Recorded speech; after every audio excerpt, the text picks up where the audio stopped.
Le poids apparent fait partie intègre de notre vie de tous les jours. Par exemple, en voiture, lorsqu'un conducteur accélère trop brusquement, il va vite se retrouver plaqué contre le siège et son poids va alors subir une variation. C'est ce qu'on appelle le poids apparent. C'est aussi le cas dans un avion, lors de son décollage, et dans un ascenseur. C'est cet exemple que nous allons détailler. En réalité, lorsque l'on parle de poids apparent, on parle de la réaction qu'exerce le support sur l'objet étudié.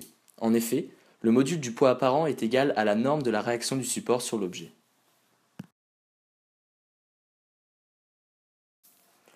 Lorsqu'un ascenseur est en mouvement, on peut différencier trois phases. Une première phase d'accélération, une seconde phase où la vitesse est constante, et enfin une troisième phase de décélération.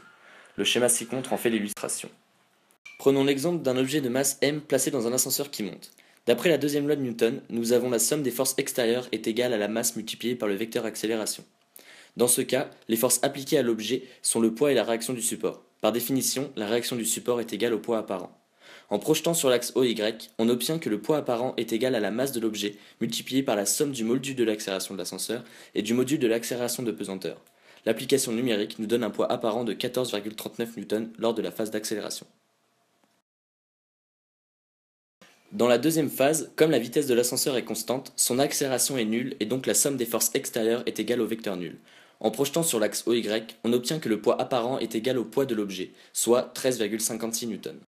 Enfin, lors de la phase de décélération, on applique la même loi que lors de la première phase avec une accélération négative, ce qui nous donne un poids apparent de 12,45 N.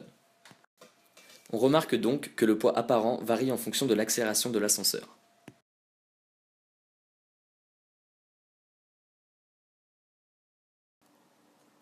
Pour illustrer, nous avons placé un manuel de 1,382 kg sur une balance lors de la montée d'un ascenseur.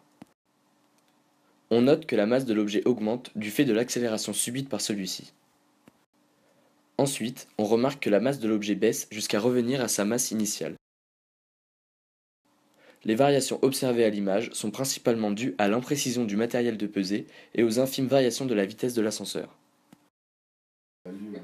Si on néglige ces variations, on remarque que la masse de l'objet reste constante tout au long de cette phase.